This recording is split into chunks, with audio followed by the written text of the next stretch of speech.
let's talk about Yemen. Let's talk about the Houthis, based ass Houthis, who you guys know that Yemen is probably the only country that is doing the legally right and morally just thing right now.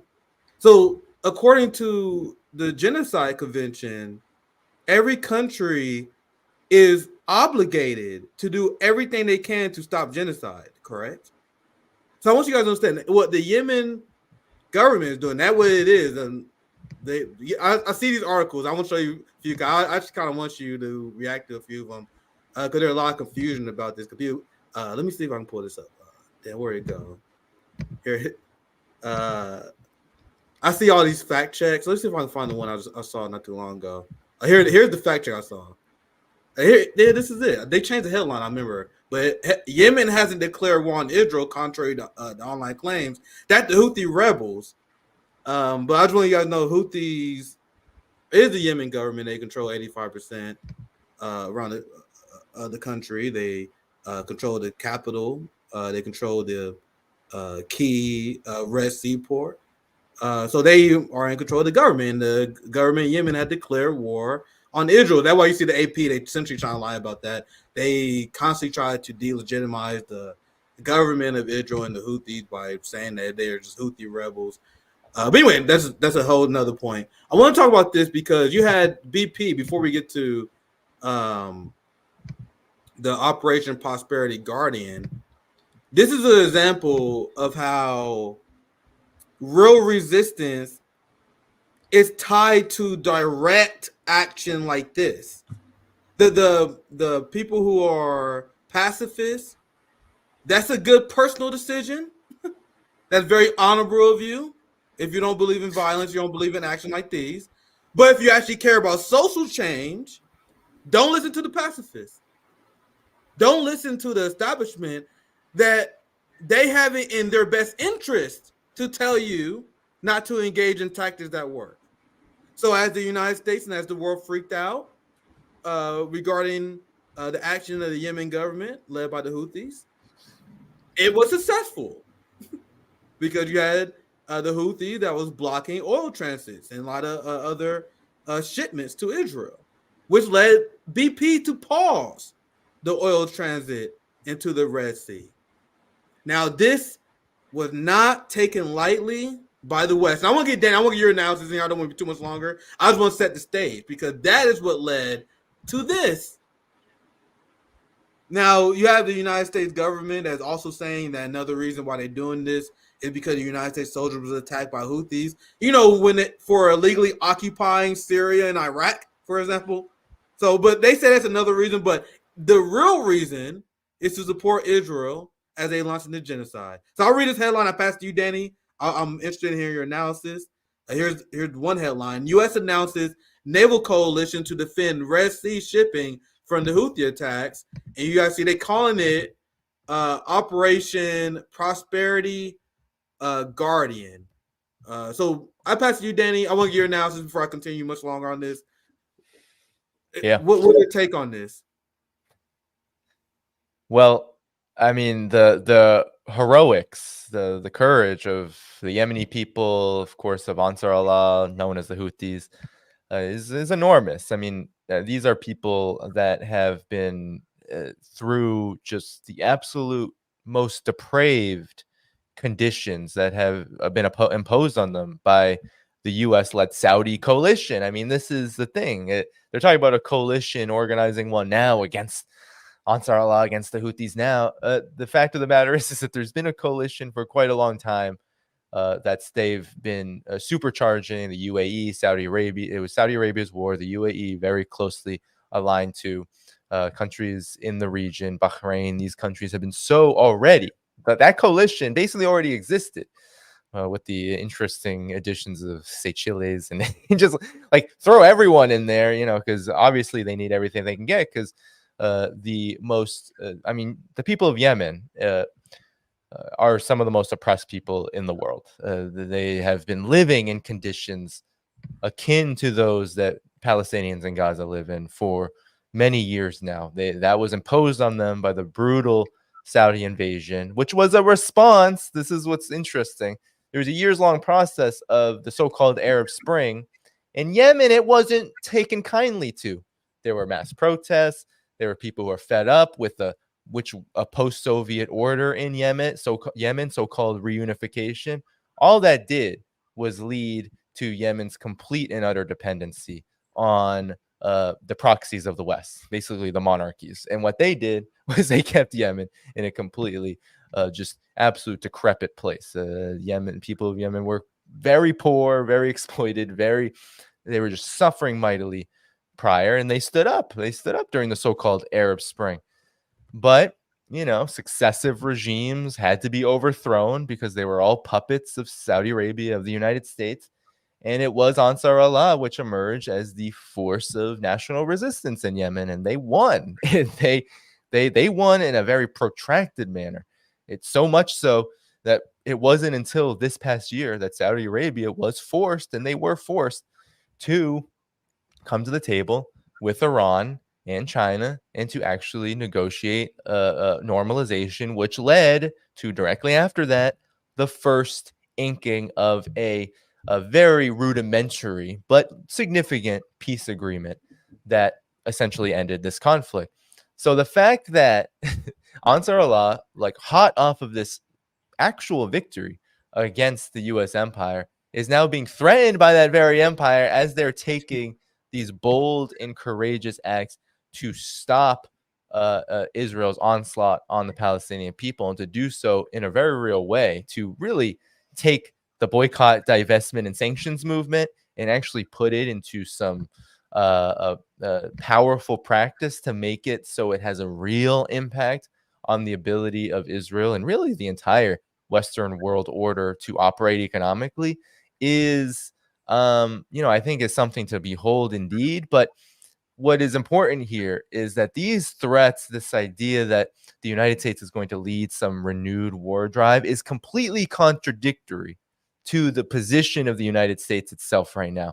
The United States is not in a position to launch this kind of conflict. It doesn't want to. Whenever the United States is attempting to coalesce, that means that the United States is actually trying to distance itself from whatever solution needs to happen or occur in order to stop this economic warfare that the Houthis, that Ansar Allah is waging against Israel and its aligned forces. The U.S. knows it cannot afford to get into any direct conflict with any part of the axis of resistance. If it does, it's going to drag this situation out longer, and it's only going to make the United States' overall strategy to supplant and to suppress and to repress the rise of Russia and China that much harder. The United States wanted for so long, especially in the last decade, they've wanted to wash their hands of the so-called Middle East problem that they created. They've wanted to do that. They know that they can't fully do that and that they need a pretty heavy military presence. They need Israel to be heavily fortified and supported. They need the Gulf monarchies to be on their side. They need a significant contingent of these states to support U.S. policy.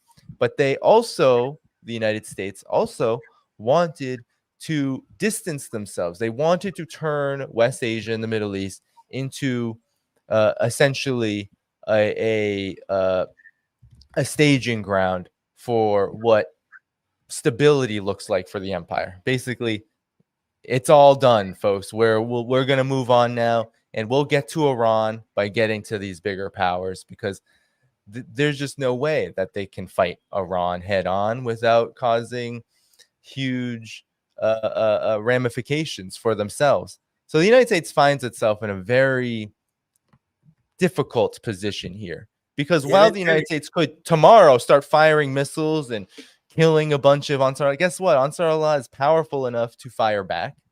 They actually do. There are forces in the region that support them politically. Most of the region views Ansar Allah, other than, of course, those states that try to wage war against them, view them as a legitimate political leadership of Yemen. And the United States can't get into a hot conflict right now without potentially provoking Iran. And while there are a lot of forces who would love to start, the Bolton-like forces that exist across the DC Beltway, while they certainly would like to see Iran destroyed in a war, most of the foreign policy establishment across the aisle understands that to do so would be to evoke a crisis that the United States just can't handle right now, whether it's the political crisis, an economic crisis. This is a real troublesome point for the end. They don't really know what to do, which is why you have Operation Prosperity Guardian, which is basically, let's get the gang together and make empty threats while we hope I think what they're really hoping for is that Israel will actually agree to another so-called pause so that everyone can take a breath again. I think that's what the United States really hopes for, because I don't think that they believe. I would just went to Vietnam with someone who has a son he's in Veterans for Peace, but he has a son who's in the Navy right now, and he was actually deployed to the Mediterranean during the first couple of weeks while we were in Vietnam, and he was very worried because he was deployed to the Mediterranean, and then he started hearing that the Houthis were lobbing missiles at them. Like that was worrisome for him.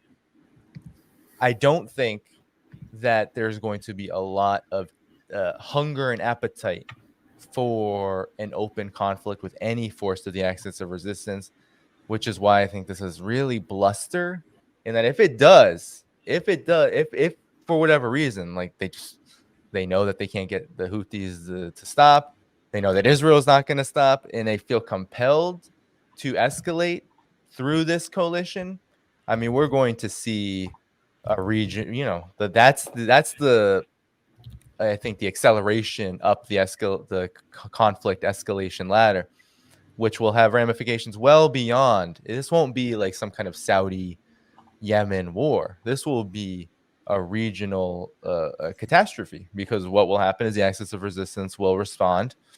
I don't know how that will what that would look like, but it would not be isolated to Yemen or to the Houthis. It just wouldn't. It can't. Israel has ensured that it's impossible for that to be the case. Imagine you're a young, dumb, patriotic teenager in America, and you want to serve your country. Your dad served your country, your grandpa served your country, your papa served your and you like, man, I want to serve my country. I want to do good for my people. And you enlist in the military, and then they send your ass to the Red Sea to protect the genocide in a foreign country in the Middle East. Can you imagine that's how you spend your time? You want to be a patriotic soldier to this country? That's what they're asking people to do. And the reason why there's a lot of panic here, because Yemen is having a lot of success. Yeah.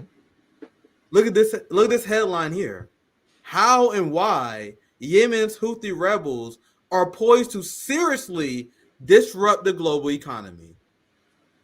And it's so bad that they got a concession. You're starting to see concessions because of the direct action that the Yemen government took. And remember, CJ, Dane, this is the kind of direct action that social democrats and liberals despise because they're pacifists. They're like, oh, how dare you? You got to advocate for peace in different ways. That's what they believe. Meanwhile, Yemen got ceasefire declarations. And this is unbelievable. So I read this tweet because this is the first person I saw a report on this. So I get shout out to Ashok here. Agents of history, he called them. The Yemenis resistance expands enforcement of Red Sea blockade I see what he's saying. During the weekend, that's when they expand the enforcement of the blockade. And then that next Monday, you had the BP that announced that they will halt transport of oil and gas. And then an hour after that, you had the British Prime Minister that's calling for a ceasefire in Gaza. Well, that escalated quickly. And once again, it's not apple and oranges, right? But just think about what we can accomplish in our country. We really squeeze the financial overlords of this country. We don't got the organization for it yet, but this is why we advocate for a general strike. Take what happened overseas and apply it domestically and see what we can have. Because money is the only thing, that's the only way you can reach these psychopaths. That's the only way you can reach the psychopaths. I want to play this video. Someone did a great video kind of breaking this down. I want to play it. Let's see. I just didn't close the tab. Let me see if I find it real quick. Oh, let me show you. Let me show you guys this. Damn, what the hell the video go? To show you guys the panic while I did that video up. To show you guys the panic that the United States have, and to show you how genocidal Joe Biden is. You have the United States that is willing to continue the genocide in Yemen. You know, this peace plan that the Biden administration and Democrats was bragging about, CJ? Remember how they was bragging about, oh, we ended the war in Yemen, even though it wasn't them. It was more, if you're going to give anyone credit, it'd be more China for brokering a peace deal between Saudi Arabia and Iran, right? If you're going to give anyone credit. But after going through this whole thing where they brag about being a peacemaker, now they're saying they want more war. The United States pressures Saudi Arabia to postpone imminent peace deal with Yemen. Mm. So, CJ, think about that.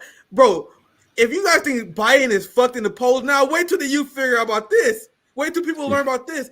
Biden is willing to continue another genocide in order to continue to fund another genocide. Genocide Joe Biden. Find a girl who loves you. Find a partner who loves you. Like Joe Biden loves funding genocide. And you do what's your initial reaction for this, Danny? As I find I don't know why I didn't receive, but do you have any reaction to this while I find that? Anything you want to add to this, Danny? Yeah, well, the United States, empire, imperialism. I mean, this system, it thrives off of obscuring contradictions that are just totally interlocked. That you can't have one without the other. You can't have what Yemen is doing and what Ansar Allah is doing in the Red Sea without Israel's onslaught on the Palestinian people. They're just totally connected. The reason why it's happening is because they are standing in support and solidarity with the Palestinian people. Now, the United States and this so-called coalition must also recognize then, but they'll never admit this, that the only way this really stops, right? The only way that this really stops, any relief that this economic catastrophe that is rerouting some of the most important cargo that exists in the global economy across the Cape of Good Hope. Yeah, literally going around the very large African continent, contrary to most Western maps. Yes, just throwing that in there. To reroute it there, and also just the threat, because we know how global capitalism is a lot about risk, right? It's a lot about understanding and reacting to risks to profits. So yeah, it's a huge risk. Even if these missiles, right? There's some people all over social media. There's some people who are trying to downplay this all across the West. They're trying, they have U.S. and there's nothing to worry about. Houthis are they're a weak force. They're just these, gun-toting extremists. They're nothing to worry about. The problem is that no matter how rudimentary the Ansar Allah's weapons may be, and I believe that's probably a really underestimation of their fighting prowess, skill, and also just military capacity. The fact is that any damage to these ships is enough to send, as we have seen now with BP, we've seen prominent Taiwan-based, Hong Kong-based Chinese companies. Basically everyone is scared. Everyone is scared. Nobody wants a war zone. No one wants to enter a war zone. And that was the genius of this move by Ansar Allah. They don't have to do that much. They just have to be there, and they have to provoke and intimidate. That's all they have to do. And so that alone is causing this unrest. So the United States in this so-called coalition, but really we're just talking about the United States' foreign policy establishment. They understand in private that the only way to end this is to end the onslaught that's occurring in Palestine. But they know they can't really end that because that would mean taking a really assertive position over Israel, and that would create actual rifts in the relationship. So the United States finds itself in between a contradiction it cannot manage. Certainly the United States cannot afford, as you said, I mean, just wait. If we were to have this onslaught on Gaza coupled with a renewal of the kind of conflict that existed from 2014, 2015, basically up until 2023 in Yemen, that would be not just a PR disaster, but that would be a global catastrophe, given that these two conflicts in and of themselves would be historic in nature in terms of the human toll and the effects it would have on the global economy and really on stability as we know it regionally and globally. So the United States certainly can't manage, it can't manage Ukraine and Gaza. It can't manage those two conflicts in and of itself already, but it certainly cannot have another hot conflict in the same region that only portends a more forceful reaction from the axis of resistance, which the United States has already admitted it is very worried about having to confront. Hezbollah is pretty powerful. Iran is pretty powerful. You add in Syria, you add in Ansar Allah, you add in the Islamic resistance inside Syria, inside Iraq.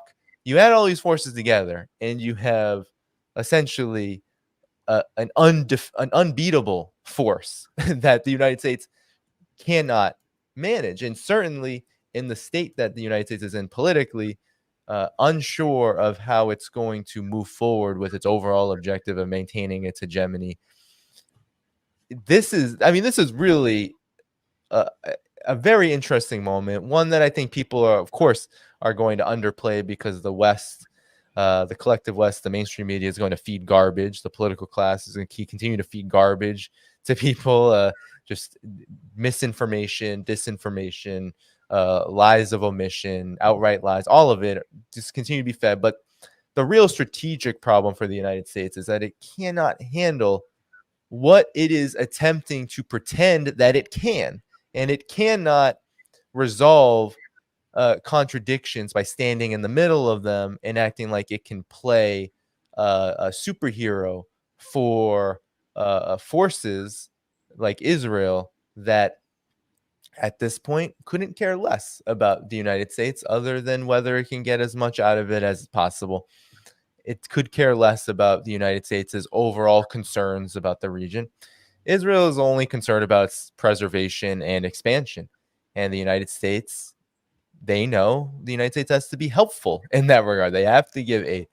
So the United States really has a problem to confront, which is, and it won't confront it. It will be up to basically force the inertia of history, forcing this this conflict to come to some kind of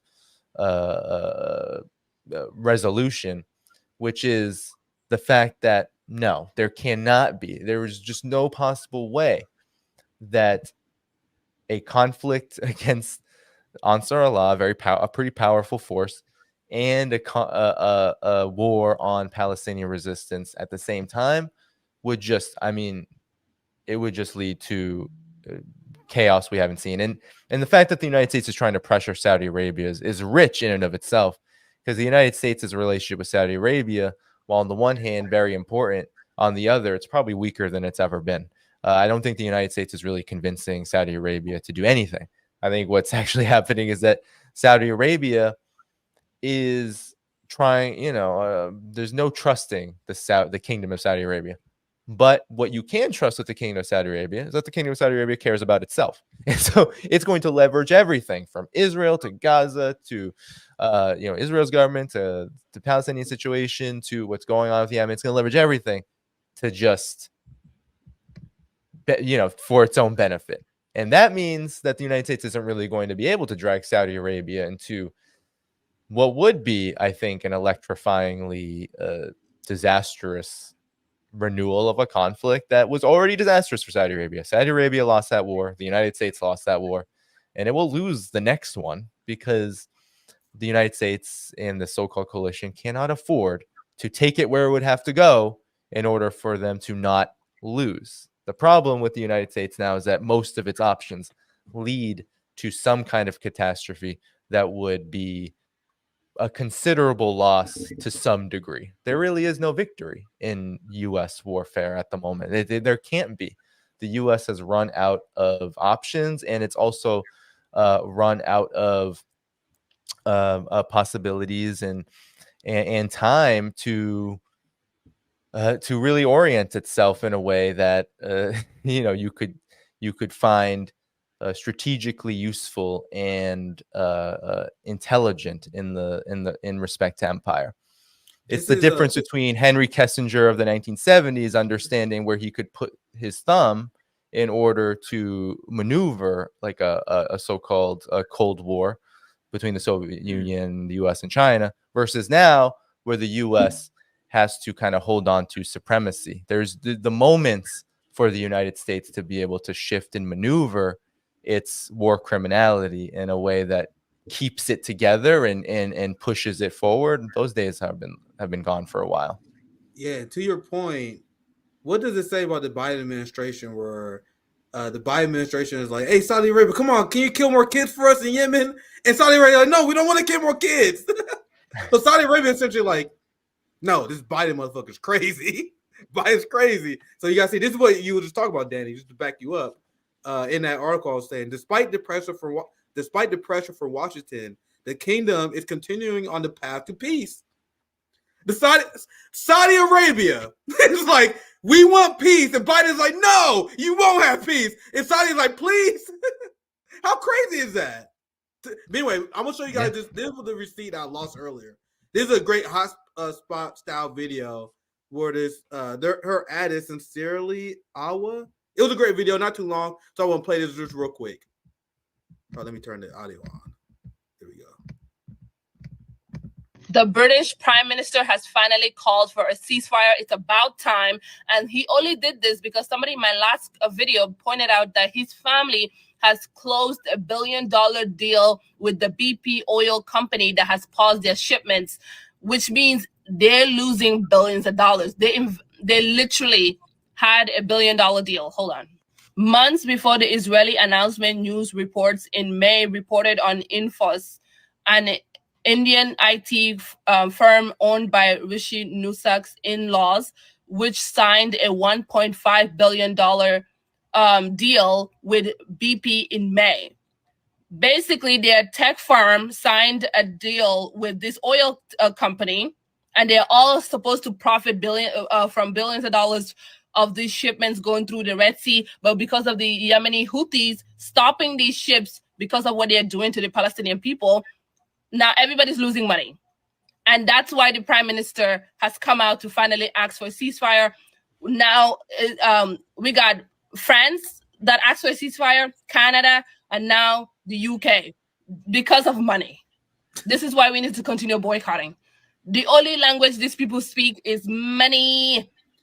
Why do you guys think we call for a general strike? Whether it's possible or not, we need to organize and attack them for the money. That is how you create social change. But I'll let the video continue. She's killing it here. Money, money, money, money, money. They don't care about human life. They could care less about the Palestinian lives or African lives. They don't care if Israeli military wipes out the entire of the Palestinian people. They don't care. As long as their money flows in their pocket, that's all they care. And now that the Houthis are blocking their money, that's when now they're asking for a ceasefire. And how's it? Isn't this insane? No regard for human life. No regard. And how is it possible for the Houthis to be so based? How is it possible for Yemen to be so based? I try to say Yemen because they want you to say Houthi to delegitimize Yemen. So I try to stop myself from doing it. I make the mistake sometimes. For the record, better to call them Yemen. The establishment call them Houthis, and they're like the Houthi rebels because they don't want to legitimize Yemen. The Western-backed illegitimate regime that they call the state of Yemen does not represent or provide services to the people. They have no power. They're not legitimate by spirit. You got that rant. But why does Yemen go so hard? CJ, I know you want to chime in. I'll read it. Yeah. Why does Yemen go so hard? Look at this. Yemen says it will turn the Red Sea into a graveyard after the United States announces maritime coalition. Yemen goes so fucking hard, fam. CJ, feel free to chime in. I know you want to. Go ahead. Yeah, the reason to speak to this, what you just said, how they're going so hard, it speaks to what we always say, what activists say about how movements should run, and that should be the most marginalized people should be at the forefront. And you know why? Because they do shit like this. This is based because they are being oppressed, so they know exactly what the fuck is going on, and they're willing to take it as far as they would take it for themselves. This is why, to me, this is so based. And another thing, they really can't do anything about this. They really don't have any, like, there's so much in this region that the United States is kind of on pins and needles, trying to normalize Israel, trying to, the relationship with Saudi Arabia, and Saudi Arabia just recently, squashed things with Yemen. So they really can't, they really don't want to go backwards with that. So they're really in a tough place where Yemen is doing these things, but they really don't have any sort of repercussion to do anything. And let me just say this. This is just about money, like the video said. Because they can go all the way around Africa, but it costs more money. And for a capitalist, they don't want any more extra labor costs, any more overhead. And this is what they're willing to kill to save money. They're willing to go to war, to go through the Suez Canal to save money. That is the nature of capitalism. Anytime, like, capital in a system of capitalism where capital supersedes the human life, this is the result. We have to organize to hit people in their pocketbooks, because trying to sort of play to their emotions, to their conscience, they don't have any. As Kwame Ture used to say, they trying to play to a person's consciousness when they don't have a consciousness. That's not a good strategy. But go ahead, Nick or this is my last receipt on the Yemen story. And I know probably Danny will probably running low on time here soon. I don't know if you had another segment, TJ. This is my last thing I'm gonna share today. Once again, the Yemen people, they go hard as fuck. They go hard. This is the spokesperson of the Yemen's armed forces, essentially saying these motherfuckers been trying us for years. Nigga, we've been want the phone. We've been want the phone. That's essentially what he's saying here. I don't think it's English translated, so I guess I gotta read a little bit of it out. Let me turn down. And I'll read out for people only listening. He said, if you look at the crimes being committed in Gaza, they're similar to the one that were committed against us in the past 9 years. That were committed against us. Bombarding hospitals, they bombarded our hospitals. Bombarded markets, they bombarded our markets. They bombarded our schools. Bombarding roads, people are while they're soundly sleeping at home. Just like it happened to us. It's the same aggressor. The same American bombs being poured on Gaza were the same ones being poured on us in Yemen. The aggressor is one. The aggressor is one. The leader of it is one. America. The one who led the aggressor in Yemen is the same one who's leading it in Palestine. Majority were saying, strike Israel, we dared you. We struck them. They said, seize a ship, we dare you. We seized one and took it to our port. And I don't know how to say that, Hodeidah. It greatly honors us that we mobilized against the enemy. That we are confronting the Zionist enemy who is aggressing on Palestine and their homeland. We will continue to confront the American-Israeli enemy until the aggression on Gaza stops. As for the battle in our homeland, we are, God willing, fully prepared and ready for anything from the enemy. If Saudi and the Emirates even think about leading an aggression on us, commanded by Israel and the United States, we are present and ready. They tried us for 9 years, and they want to do it again. We are here, and we are ready. They go too hard, fam. So that was the last thing I want to share. Danny, any final thoughts on the Yemenis resistance and the operation? I got more on Israel I want to ask before we let Danny go. But after he answers this question, Sure. Yeah, feel free, CJ. Feel free. No, I mean, I think on the particular point, I mean, all of that just shows where, Ansar Allah, where Yemen is, they they do truly see their struggles as one. I mean, they're looking at this not from a lot of times the resistance in the region now gets pinned as a struggle around almost like religious solidarity. Like, okay, these are forces that ascribe to a particular form of Islam, right? Shia or whatever, what have you. But the truth is that how Yemen and how Ansar Allah views this, they stated it. They view it as a common struggle that harkens back to the period of Arab nationalism and ultimately the movement for self-determination in the region that included both, of course, the Arab nationalist movement, but really it was a broader independence movement after the crumbling of Sykes-Picot and the emergence of the United States as the superpower. During that period, like much of the world, West Asia also had its own form of independence movements that led to pan-Arabism, and it led to a number of countries aligning. I mean, there's a reason why all those flags look the same. And, all these Zionists try to say, Palestine is Jordan. Look at the flags. They're the same. It's like, well, no, that's not true. But at the same time, there once was, and the CIA and the United States had a huge hand in breaking this up and dividing it. There was a massive movement all across the region to destroy the colonial borders and to unify people across national, political, and religious lines. That it was not, okay, well, you have Muslim Islam on the one hand, you have Arabism on the other. No, there was a movement of nationalism that took various forms. And that's what the United States, when it became the superpower, attempted to destroy by supporting regimes like the ones that invaded Yemen, and of course Israel. So what's happening here is kind of a reemergence of that. The axis of resistance is the modern day form of that resistance that has existed all along. And it's something that the United States is never going to be able to get rid of. And the United States understands this. And that's why there is panic. A lot of people have been, adding me and mentioning me all over Twitter when I talk about this, because whenever I use the word panic, it almost triggers Zionists and it triggers these kind of hawkish, whatever it's NAFO, whoever it is. They get triggered by this because they don't want to hear that those that they worship so dearly, they're that align so well with their own thirst for war, that they're not in the position that they fantasize about. They're not in the, oh, well, we rule the world and no one has any say into this. And that if anyone has a say in this or tries to assert their say, that they're all just going to be eradicated.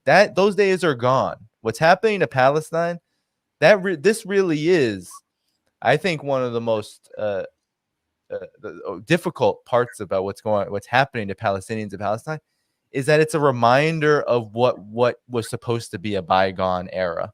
It was supposed to be settler colonialism we know that it's not gone. We know that it's very much implanted in much of the West, including the United States. But it was supposed to be gone in terms of this form that Israel takes. And Israel has basically ripped off all of the ability to mask that. And the strengthening of the axis of resistance is only going to accelerate that process, which then puts the United States in a very difficult position. It needs to support Israel. It needs Israel to continue to act in this way and to play this role for it, because the United States can't come in and act like it has some kind of global Monroe Doctrine anymore. Most of the region, there's a reason why the United States doesn't have the same position it had in Iraq. There's a reason why the United States couldn't succeed in Syria. There's a reason why the United States can't overthrow or even undermine the Iranian government despite starvation sanctions. There's a reason why the United States can't control the political situation in Yemen. I mean, there's huge reasons why Lebanon, Hezbollah has such a huge influence and role and is basically the leadership of Lebanon in many ways. There's a reason why these forces are intractable. They can't be gotten rid of. It's because the United States is just not as powerful as it once was. And just everything that's gone on with Yemen since the rise of the Ansar Allah movement, since the so-called rebels, which really are a force of national liberation, since they emerged and took power, That was really most people don't say this, but it's or even connected to this. That was really basically a victory over the post-Soviet attempt for the United States to rule this region without any questions asked, that it was the dominant force. When Yemen won that war against Saudi Arabia, that was, and when when these forces took power, that was basically the death knell of that order. And it's only going to continue to happen across the region as the United States just doesn't have the ability to control its its partner in crime, Israel. It doesn't have the ability to control it. And I think we're going to see, as we just reviewed here, a pretty significant. I suspect that these concessions that the West, these attempts to build a case for maybe a pause in the fighting again, I think that's going to get stronger, because I don't think this coalition is going to have any teeth to it. I think they're really going to have to, if they want the economic situation to stabilize, they're going to have to assert some pressure over Israel. Whether it works or not, we don't know.